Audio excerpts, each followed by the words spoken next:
Shesha Shunyavadi Paschatya Deshatane. Om Namo Bhagavate Vasudevaya. Om Namo Bhagavate Vasudevaya. Om Namo Bhagavate Vasudevaya. Srimad Bhagavatam. This isn't really the time, I already started the whole proceedings. Srimad Bhagavatam, Canto 2, Chapter 5, Text 13, translation and commentary by His Divine Grace, A.C. Bhaktivedanta Swami Prabhupada. Vilajamanaya yasya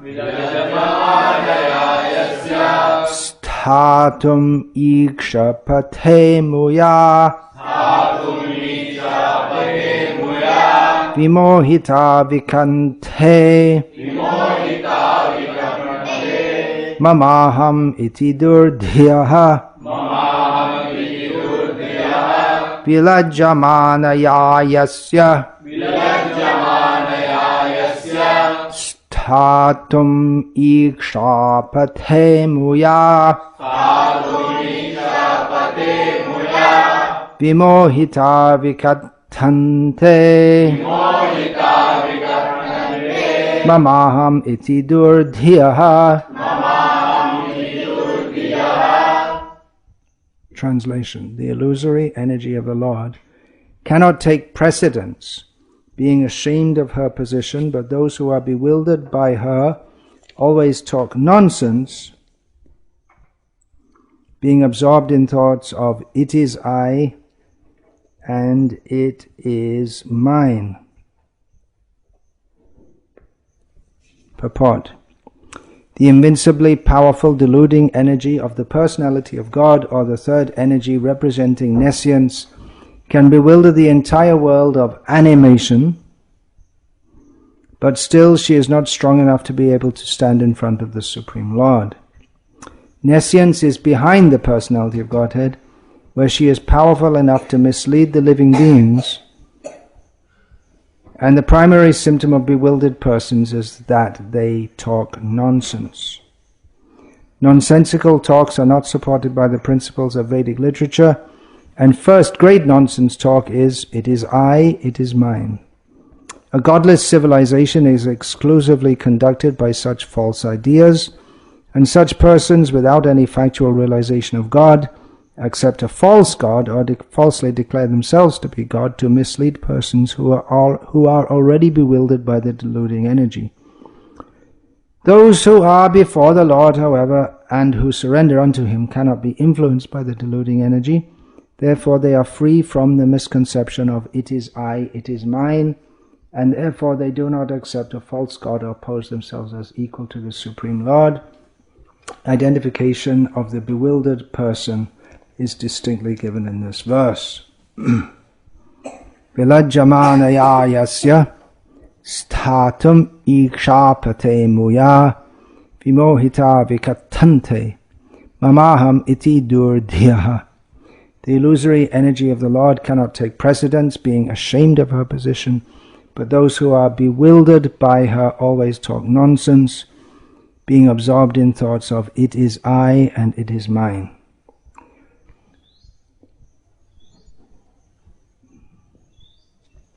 Oops. So again, as yesterday, I'm going to talk about Maya. As Srila Prabhupada points out in this purport, that's what bewildered persons always talk about. They always talk nonsense.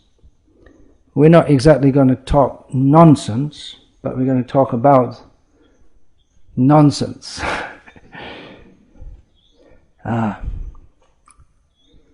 There's a difference between being in Maya and understanding what Maya is, and we have to understand what Maya is so we can get out of Maya.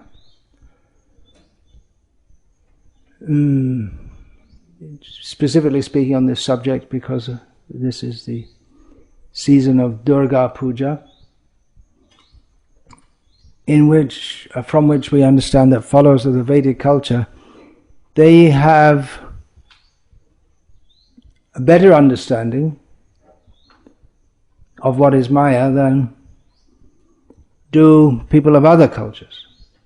In fact, people in other cultures, they don't understand there is Maya at all. In the Abrahamic religions, they have the idea that there is Satan who causes or who influences you to do bad things. But in the Vedic culture, it's understood that there is Maya. And of course, although Buddhism is not Vedic culture, it specifically rejects Vedic. Well, it rejects the Vedas, but at the same time incorporates within its teachings and within its culture, probably everything comes from the Vedic culture. So they have a concept of illusion. But the idea that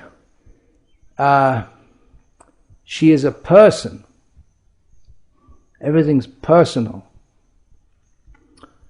that is very much part of the Vedic culture. Everything is personal.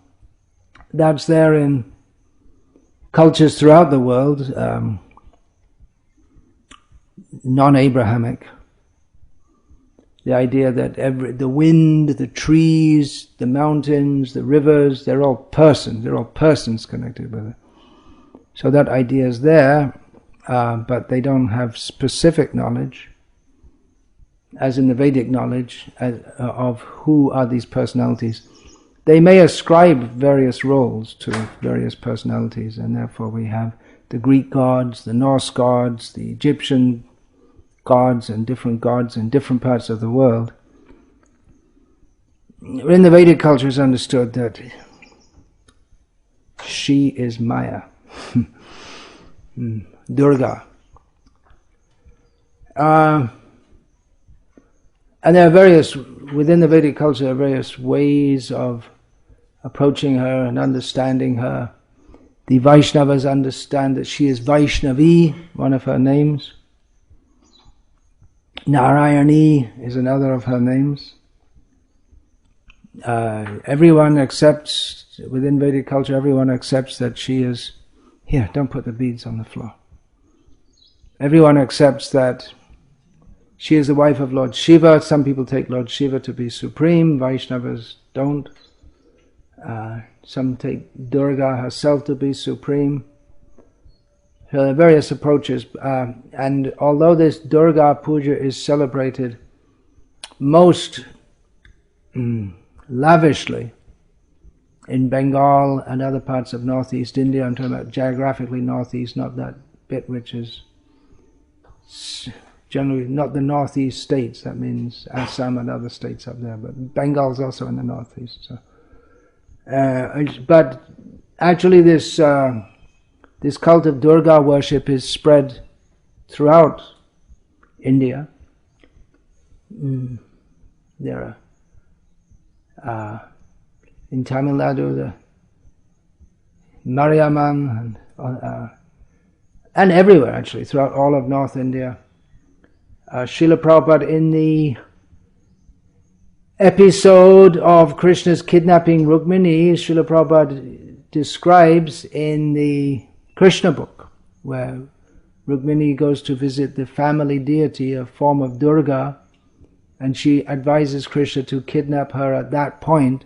Srila Prabhupada comments that in Vedic culture, those who don't worship directly Vishnu, they may worship Shiva and Durga, and lower class people, they worship other gods. Although the lowest class of people can also worship Durga. That means the tantrics, who themselves don't include themselves within Vedic culture, and they actually reject the Vedas, and they say that Tantra is older than the Veda. Although in many ways Tantra is the opposite. Talking about the Vama Paksha, the left wing, literally left wing Tantra. In many ways it's just like Vedic culture, but just in many ways the opposite. Just like the Muslims in Bengal, whatever the Hindus do, they do the opposite. The Hindus, they eat off a banana leaf one way round, the Hindus round the other. The Hindus start bathing by pouring water on their head, the Muslims start at the feet, and they have to do everything opposite, just to show they're different. So that's the very lowest point.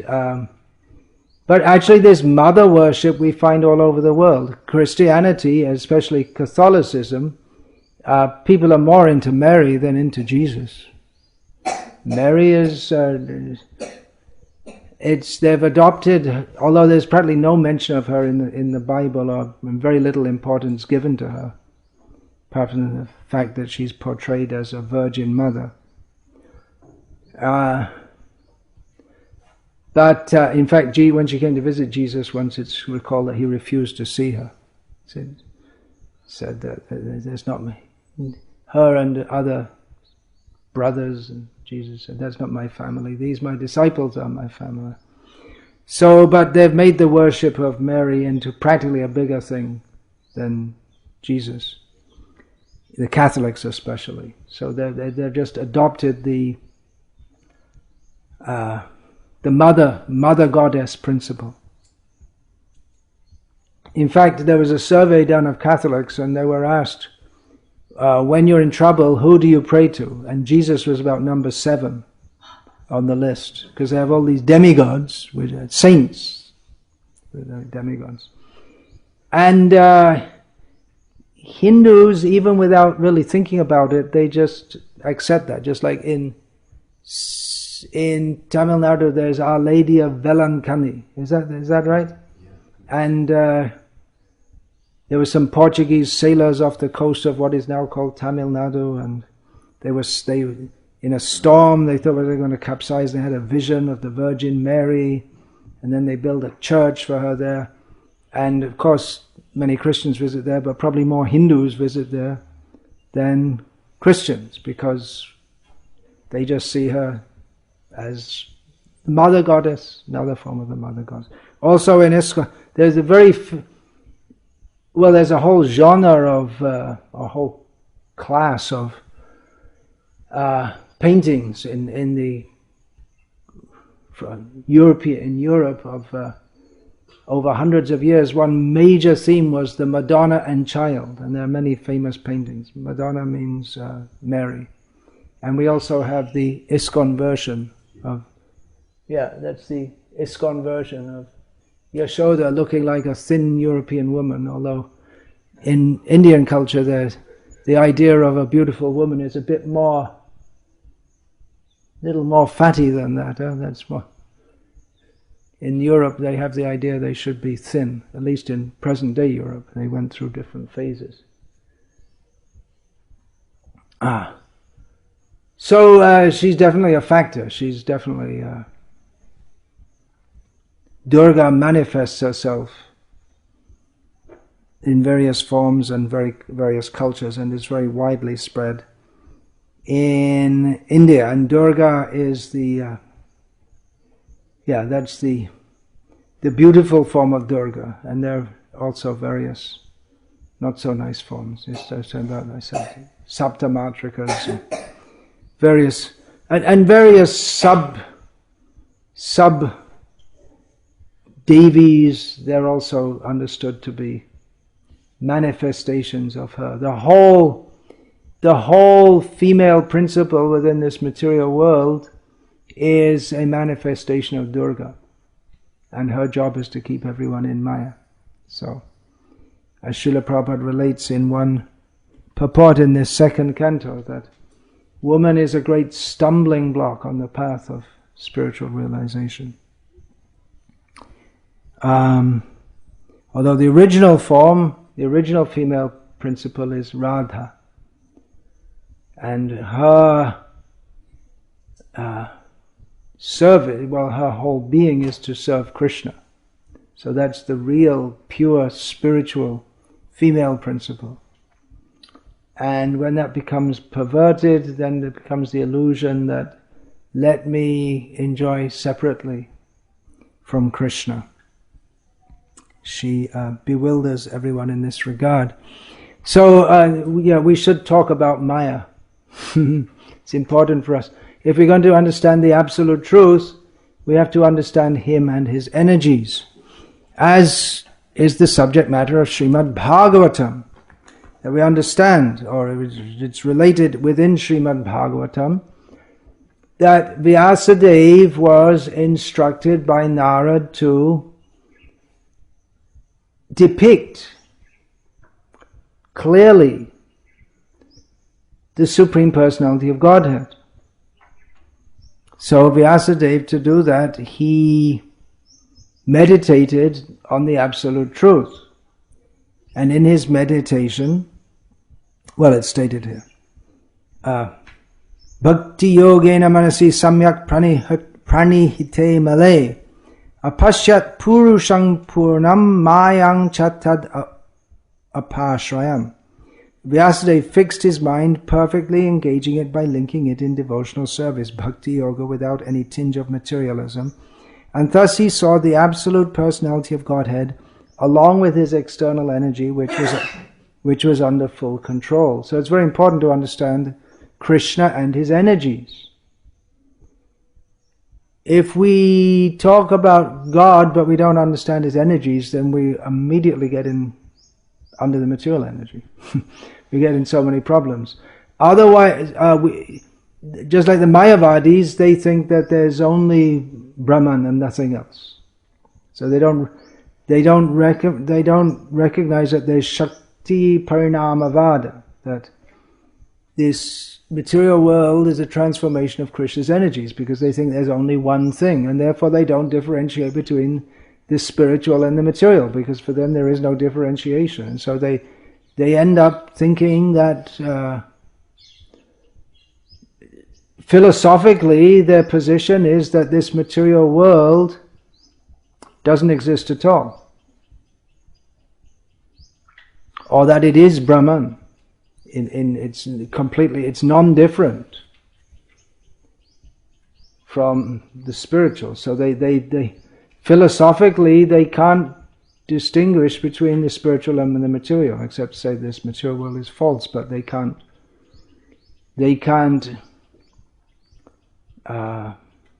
disassociate themselves from the world. And those who are unaware of the fact of this illusion, then they think that, well, God made this world for us to enjoy. What else could be the purpose of it? Therefore we have all these books. There's so many books that are coming out in reply to the new atheism of Dawkins and people like this, but they have no idea. I mean, because they think they have various theological problems, such as the problem of evil. If God is good, then why is there evil in the world? And their answer is Satan, some made-up figure adopted from Zoroastrianism way back prior to the Christ. And actually their arguments are not very strong, because they have no idea of the difference between spirit and matter. So actually just a few words from Prabhupada, they're much better than all these books written by. I've been going through some of these books. They're interesting reading, but they don't really know what they're talking about at all. They don't know what they mean by God, or Dawkins says in his God Delusion book, which I read, that don't give me that argument that, well, I also don't believe in the God that you don't believe in. In other words, that Dawkins has misrepresented God and made a straw man argument. But really it's a fact that Dawkins is bashing the God of the Abrahamic religions, and they really don't have any idea who he is. He has to be understood along with his energies, both his internal energy and his external energy. Otherwise we can't understand him properly at all. So what is that external energy? That is described in the next verse from the one which I just read. What Vyasadeva saw in his meditation, Yaya samohito jiva atmanam trigunatmakam paropi manute nartam tatkritam cha bhibhadyate. Due to this external energy, the living entity, although transcendental to the three modes of material nature, thinks of himself as a material product, and thus undergoes the reactions of material miseries. we've got more clear knowledge there in that one verse of everything than you'll find in all the books of speculation. Was it Lord Macaulay or someone in Victorian times said that one shelf of any good European library is worth all the Shastras and everything, but actually this one verse is worth more than all the philosophy of the Western world has put out. You've got that famous book there, The Story of Philosophy by Will Durant. At least it's famous among the few people in the world who are interested in philosophy. It's Western philosophy mostly. But they don't have any idea what they're talking about. Here, let's read it again. Due to this, why are we in this material world? Why is it here, and why are we suffering? Here's the answer. Due to this external energy, the living entity, although transcendental to the three modes of material nature, thinks of himself as a material product, and thus undergoes the reactions of material miseries. There you go. That's it. That's why we're here. That's why we're suffering. There's no problem of evil. There's no theological the theological problem of evil that the Western speculative theologians are confronted with is that, well, if God is good and He's all-powerful, then why is there evil in the world? Why is there suffering? Because if He's powerful enough to get rid of the suffering in this world, but why doesn't He do so? That means He's not good. If He's good and powerful, then He should clear all trouble out of the world and let us enjoy it happily here. So another answer is, of course, that Adam ate an apple. That's another brilliant theological contribution, which is widely believed up to the present day and was universally believed throughout Christendom for well over 1,000 years. Someone ate an apple, and then that's the cause of all the wars and diseases and evil tendencies. It's really not very convincing.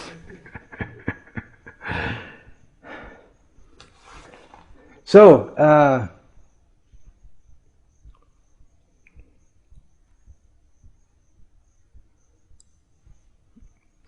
here's a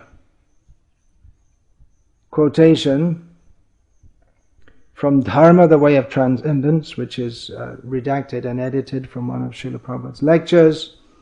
Srila Prabhupada explains, in the Bhagavad Gita, Krishna explains that he has two kinds of prakritis or natures, the Daivi or Para Prakriti, which is his transcendental nature, and the Apara Prakriti, his material nature. Devotees of Krishna try to remain under the guidance of Daivi Prakriti, personified Srimati Radharani. Materialists, however, are under the control of Apara Prakriti, personified as Goddess Kali or Durga.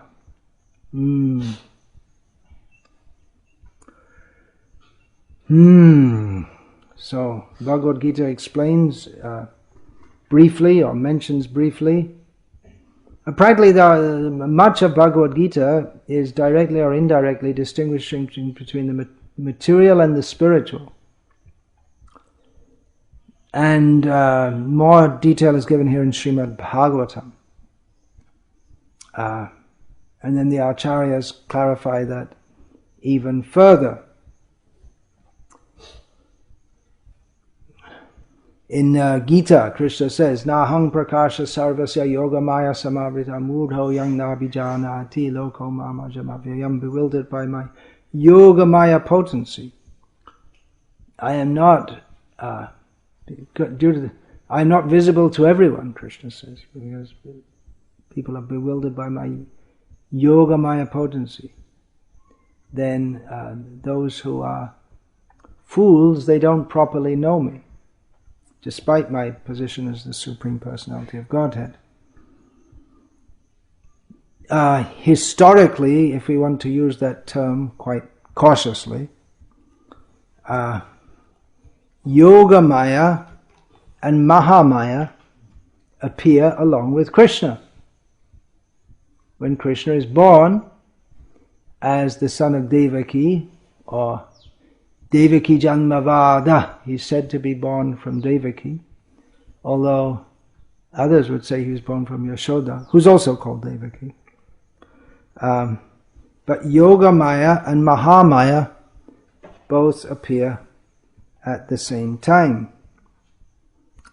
So, I'm going to read about this. Additional notes to the chapter 1 of the 10th canto of the Srimad Bhagavatam. Additional notes means there are these are commentaries from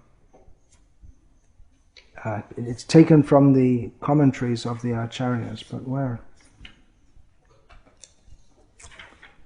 is that part that I want to read?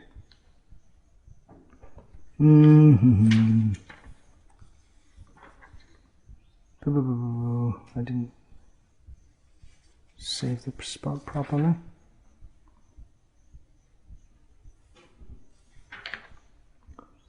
Where is that? Hare Krishna, Hare Krishna, Krishna Krishna.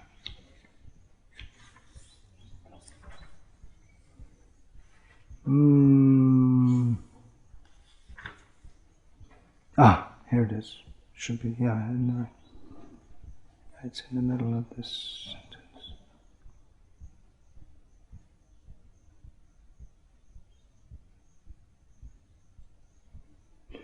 It's right there.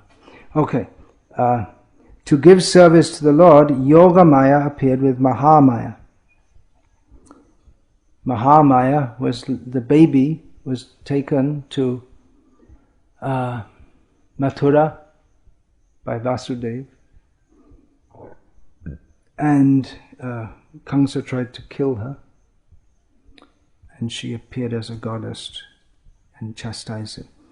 So Mahamaya refers to Yaya Samohitam Jagat, that's presumably Yaya Samohito Jiva, one who bewilders the entire material world.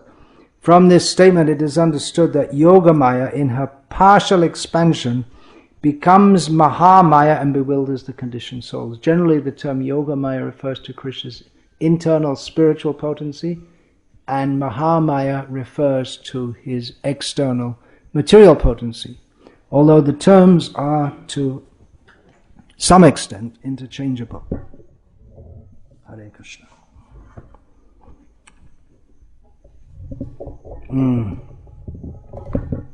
In other words, the entire creation has two divisions, transcendental or spiritual and material. Yogamaya manages the spiritual world, and by her partial expansion as Mahamaya, she manages the material world. As stated in the Narada Pancharatra, Mahamaya is a partial expansion of Yogamaya.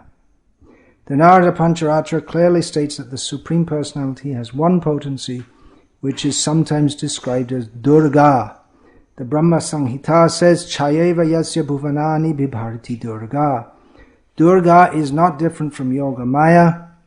When one understands Durga properly, he is immediately liberated, for Durga is originally the spiritual potency, Haladini Shakti, by whose mercy one can understand the Supreme Personality of Godhead very easily.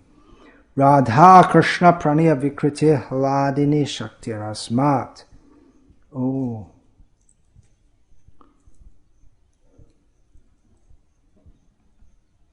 It should be Asmat, not Asmad. That's quoted here without giving the translation, which is approximately that the transformations of love between Radha and Krishna are manifest by his Hladini Shakti, his energy of bliss. The Mahamaya Shakti, however, is a covering of Yogamaya. That's interesting. Mahamaya comes from Yogamaya and covers Yogamaya from the perspective of the conditioned souls. Just like a cloud is a production of the sun, which evaporates the water and forms the cloud, which covers the sun from the vision of the conditioned souls, not from the vision of the sun. Interesting that that example was understood prior to modern meteorology.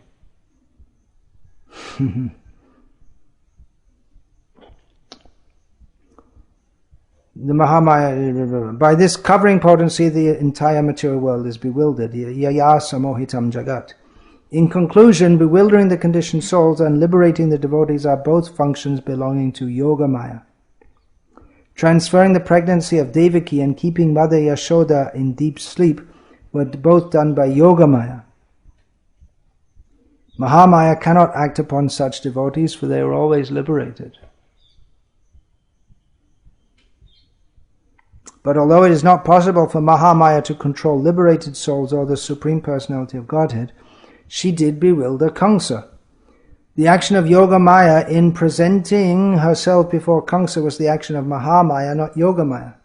Yogamaya cannot even see or touch such polluted persons as Kamsa.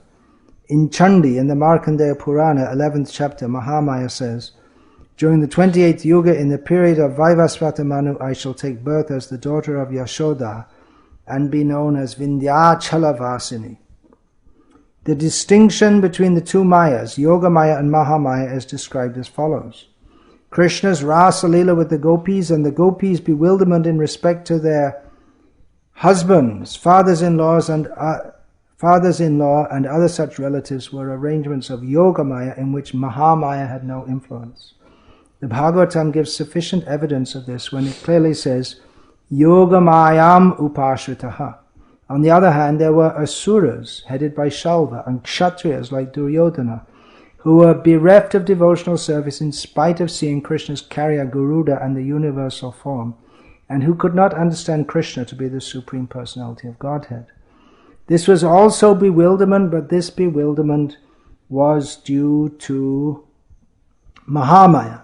Therefore, it is to be concluded that the Maya which drags a person from the Supreme Personality of Godhead is called Jada Maya. Jada means dull or material. And the Maya which acts on the transcendental platform is called Yoga Maya. When Nanda Maharaj was taken away by Varuna, he saw Krishna's opulence, but nonetheless he thought of Krishna as his son. Such feelings of parental love in the spiritual world are acts of Yoga Maya, not of Jara Maya or Mahamaya. This is the opinion of Srila Vishwanath Chakravarti Thakur. So both Mahamaya and Yogamaya were born along with Krishna. Subhadra is the personality of Yogamaya. That's stated elsewhere. So these are necessary for his energies, are necessary for his pastimes. The Mayavadis, they recognize there's only Brahman. But they don't recognize the distinction between Brahman and his energies. By his energies, he manifests his pastimes. And for those who don't want to participate in his pastimes, he manifests the material world. So when Krishna comes, he comes with his energies which effect his pastimes and which shield him from the vision of persons who are not fit to see him. So persons like Shalva and Duryodhana saw Krishna, but they didn't see him properly. They were bewildered. Maya bewilders. She bewilders the pure devotees into thinking that Krishna is not the Supreme Personality of Godhead. He is our supreme object of love, and he bewilders the demons into thinking that he's not the Supreme Personality of Godhead, he's our supreme object of envy.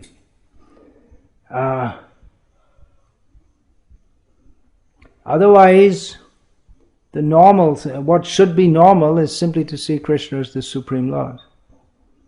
But there are two classes of people by which Maya in different phases bewilders them to think that he's not the Supreme Lord. One is out of intense love and the other is out of intense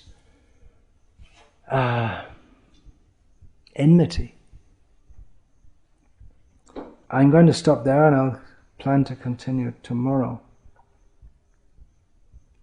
Unless there are any questions about this. You had a question?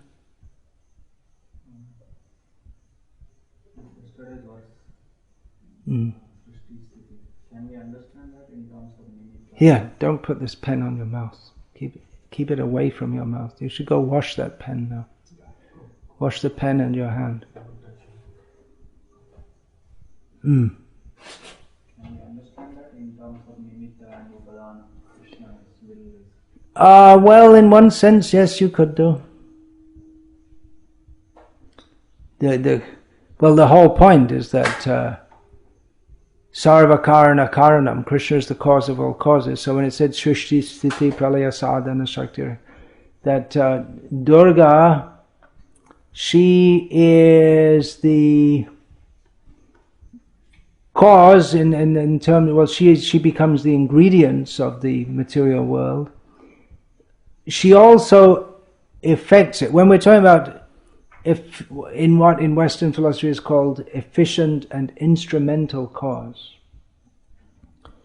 The example given in Vedic philosophy is that the clay is the cause of the pot and the potter is the cause of the pot. So one is the instrumental cause and one is the efficient cause. But Krishna is called Sarva Karana Karanam because he's the cause of all causes, because it's often not so simple that you can divide into two categories. Maya, she affects the creation, maintenance, and instruction of the material world, but she does so chayeva yasya, as a shadow of Krishna. So that's another in Western and Indian philosophy. This example is also given. If you hit someone with a stick, is the stick the cause of the pain, or is the person the cause of the pain? It's a kind of question that philosophers love. Because the person you don't actually get any pain directly from the person, you get it from the stick, but the stick has no power to inflict. So questions can become somewhat complex. In a law court, you can't get away with saying, well, I didn't beat him, it was the stick. I never touched him. You can't get away with that. In modern intelligent design theory, they try to differentiate between intelligent causes and natural causes. But they don't, that's their foolishness. That is how they are trying to measure the design. Yeah, all these anti-atheism books of Western, they're trying to prop up Christianity, which has no good philosophy. They're pitting one poor philosophy against another poor philosophy. Sometimes this argument. But if they're trying to pit intelligent causes against natural causes, then they think that everything's not completely under the control of God. And the ones that I've read, of course, they wouldn't be the fundamentalist Christians, but they accept evolutionary theory, which is another. It makes their books, for me, not very readable. They've capitulated to accepting evolutionary theory. Hare Krishna. Okay, one more question. In this material world, the husband of Durga, Shiva, Lord Shiva, and he is serving Krishna by being responsible for the Europe's ignorance and also helps him in destruction. In the spiritual world, what is the service? What is the role of Lord Shiva in the spiritual world? Sadashiva. From what I understand, Sadashiva means Vishnu. Not actually who is always auspicious, is Vishnu in the spiritual world. Sadashiva is the protector of the rasa dance in Vrindavan in this world, he has a special position. He's at the border of the spiritual and the material world.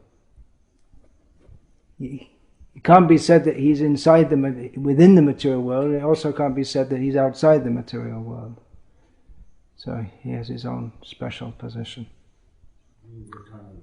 He is eternal. Yeah, the original form of Lord Shiva is eternal, and other forms are manifest and unmanifest.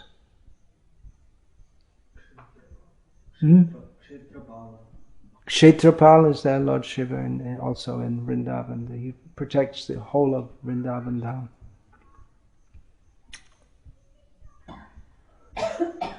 Okay, we'll finish there for now, and hope to continue tomorrow. Hare Krishna.